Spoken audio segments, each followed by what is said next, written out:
24일 러시아의 우크라이나 침공이 1주년을 맞았습니다. 러시아의 우크라이나 침공 당시 대다수 사람들은 러시아의 승리를 예상했었죠. 당시 러시아는 군사력 2위를 자랑했고 그와 비교해 우크라이나의 병력과 무기는 턱없이 부족했으니까요. 하지만 1년이 지난 지금 우크라이나는 예상 외 선전을 거듭하고 있습니다. 러시아의 파상 공세에 맞서 수도 키이우를 지키더니 우크라이나 남부 헤르손을 시작으로 차근차근 영토를 수복해 나갔습니다. 미국 등 서방 세계의 지원 등을 이유로 꼽지만 우크라이나인들의 빛나는 항전 의지가 있었기에 가능했던 일. 우크라이나 전쟁은 판도를 바꾼 전쟁으로 평가받고 있는데요. 모두의 예측을 깬 전쟁, 그 배경에는 전쟁 영웅과 국제 왕따로 불리는 두 정상이 있습니다.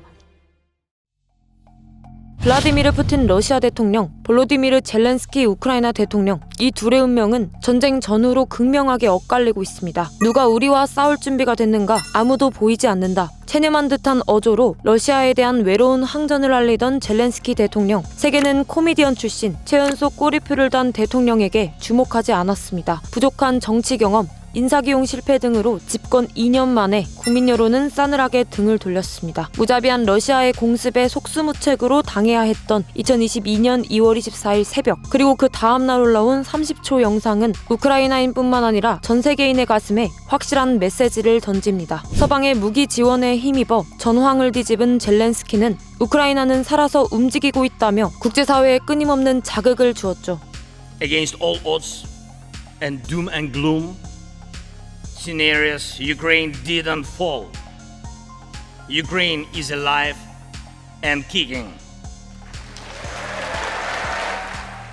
미 시사주간지 타임은 2022년 올해의 인물로 젤렌스키 대통령을 선정. 최근 한 여론조사에서는 우크라이나 국민의 약 95%가 러시아군 침공에 맞서 자국의 승리를 확신하고 있다 답했습니다. 더불어 젤렌스키 대통령에 대한 신뢰는 러시아의 침공 한 달 전인 2022년 1월 36%였던 것에 비해 90%까지 높아진 것으로 조사됐죠.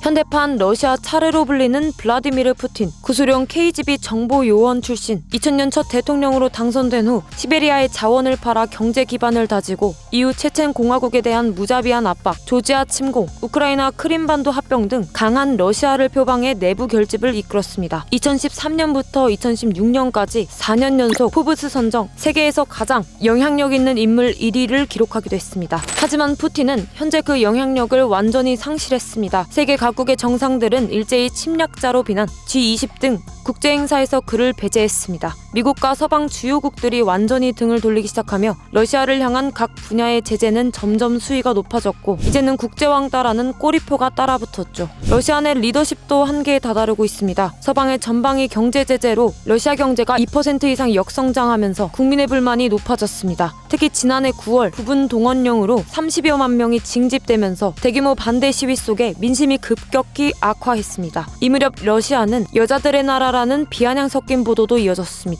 러시아 내외에서 최고의 권위를 내뿜던 푸틴, 그는 1년이라는 짧은 시간 동안 그가 다져온 모든 것을 스스로 무너뜨리고 있었습니다. 물론 전문가들은 러시아 내 푸틴의 영향력에 대해서는 러시아 정체성을 파악해야 한다고 말합니다. 전체주의 성향이 짙은 러시아 국민들은 현재까진 푸틴 곧 러시아로 인식하기에 푸틴이 쉽게 무너지지는 않을 것이란 판단이죠. 두 정상은 각각 내년 3월 대선을 앞두고 있는데요. 선거의 결과가 전쟁의 승패를 가를 결정적 요소로 보여집니다. 코미디언에서 조국을 구한 영웅이 된 젤렌스키 대통령, 국제왕따에서 침략자로 전락한 푸틴 대통령, 이 둘은 과연 어떤 결과를 맞이하게 될까요?